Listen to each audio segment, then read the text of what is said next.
For better or worse, Thot Patrol Pokimane Edition has become my most popular video. As a result of that fact, I decided to make this sequel. This one will focus more on our content and behavior along with a few jabs here and there because why not? Once again, I am holding some stuff in reserve for a backup plan, but together these videos should provide a more complete criticism. So on to the video. A common occurrence is that of people tending to lose perspective when they become quote-unquote famous. In the case of Twitch, there are several ways this can manifest itself.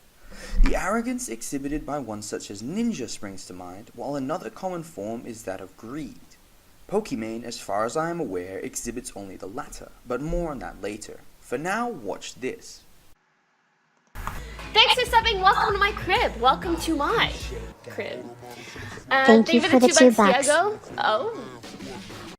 The two main possibilities are, this donator is a disgruntled fan who thinks she has lost perspective, or it's someone who sought to mock her.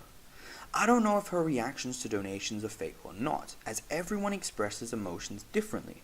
Her reactions could be genuine, could be fake, and it is very difficult to determine which. Hell, let me know what you think in the comments. I will say this though, her laugh is extremely annoying and sometimes sounds fake to me, but stuff like that is mostly personal preference, so it doesn't have any evidential substance to it. Regardless of Pokimane's sincerity, this is a problem that many streamers face, i.e. they stop caring about smaller donations and only about the larger ones. Obviously, larger donations should inspire more of a reaction because they are exciting, but this shouldn't mean that all other donations are treated with disdain. If you can't respect the fact that someone has taken their money and given it to you as a gift, then you are a pretty scummy person. A certain someone springs to mind, and nobody wants to be like him. Or at least I hope not. If Pokimane isn't thankful for the money given to her, it is likely that she doesn't care about the people who support her. In the past, she has been overly disdainful to fans, but I am also aware that this is old. As a result, we will use it as a benchmark from which to judge her current treatment of fans. Before we begin, the loud breathing in the clip isn't me, it's from the original video itself. That's good. What's your issue? Do you need a tissue?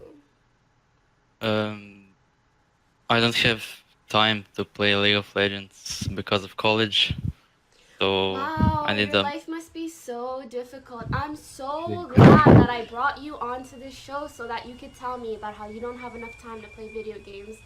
Wow, I have so much advice that I could give you right now. This is really, really interesting. I bet all of my viewers are fucking loving it. After watching the clip, I couldn't resist analyzing it a bit. The first thing that confused me was her dismissal of a legitimate problem that she didn't consider serious enough. If Poki wants people to bring genuine concerns to her, then the entire premise of Dr. Poki is ludicrous.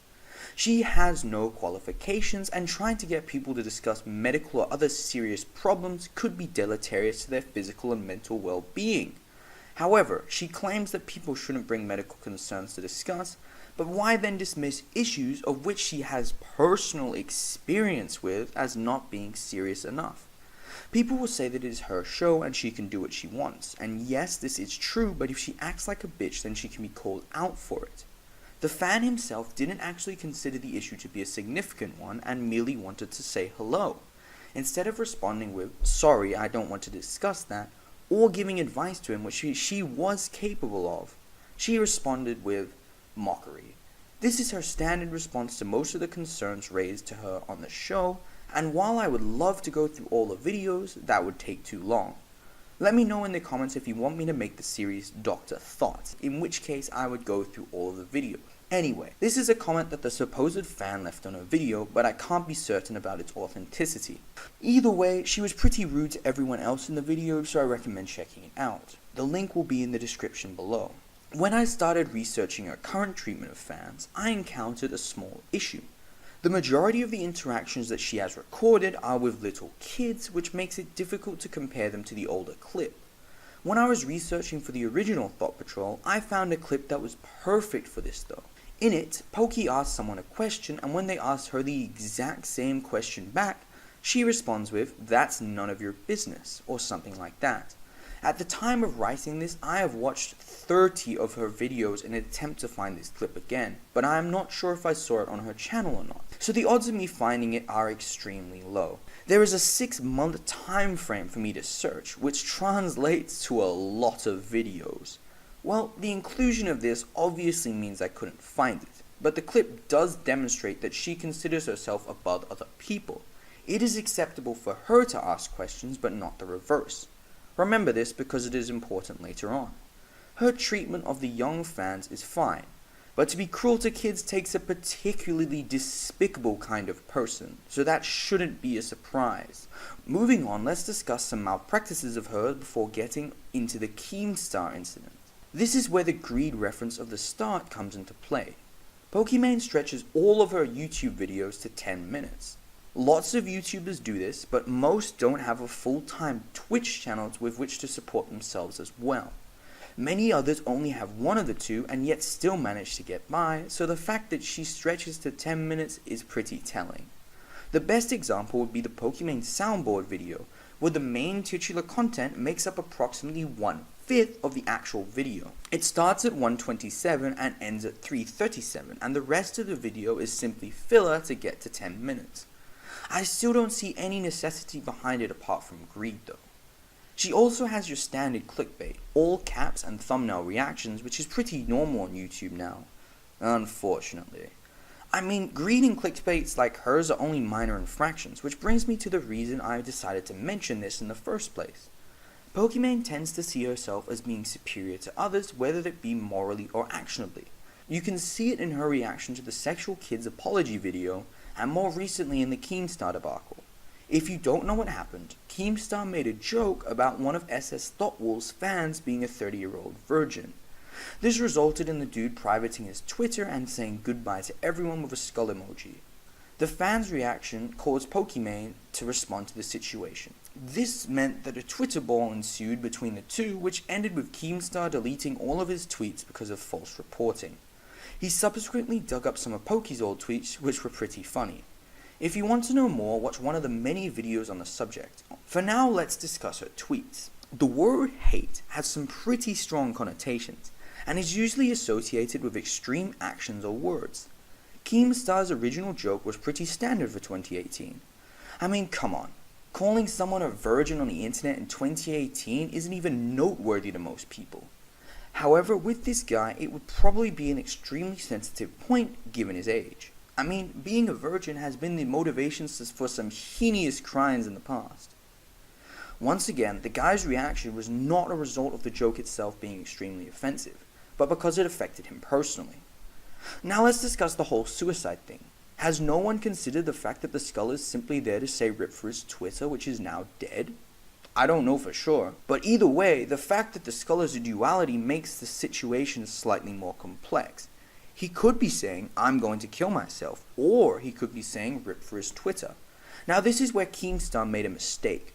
He correctly determined that his original joke wasn't very harsh, but failed to realize the impact that it would have on this individual.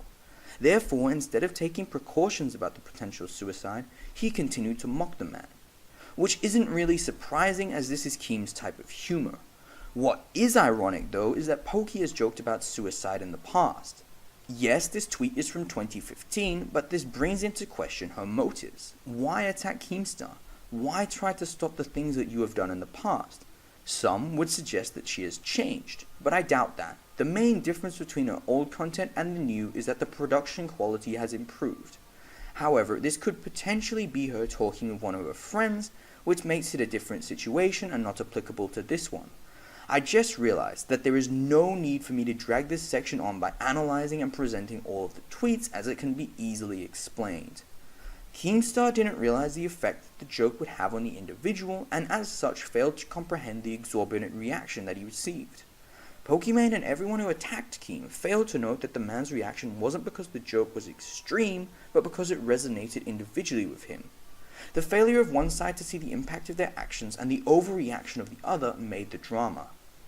Now let's talk motivations. If Pokimane hadn't significantly changed from 2015, then she was responding to Keemstar because his attack on the fan struck a little close to home. What I mean by this is that she knows what most of her fanbase are and why they are there. Pause the vid and quickly read the following. Notice how she doesn't deny what Keem says about her fans, which just further supports my last video. One of her fans commented on my video and illustrated that it was her physical appearance that attracted him to her channel. I would blur out the name, but there isn't any point given the number of comments. Closing that little tangent, remember when I told you that she thinks she is above others? Well, now I am bringing it into play. Throughout the tweet, she puts herself on a pedestal of moral behavior, which we all know to be false. I am hardly an expert on morals or ethics, but I am pretty sure being a disingenuous thought isn't exactly exemplar behavior. As you probably noticed, this video is a lot less objective than the last one, which means I am free to level some personal insults and speculations at her. We all know that Pokimane streamed without makeup and made a fuss over it a little while ago. In other news, following her true face reveal, Poki's views and donations have fallen by half.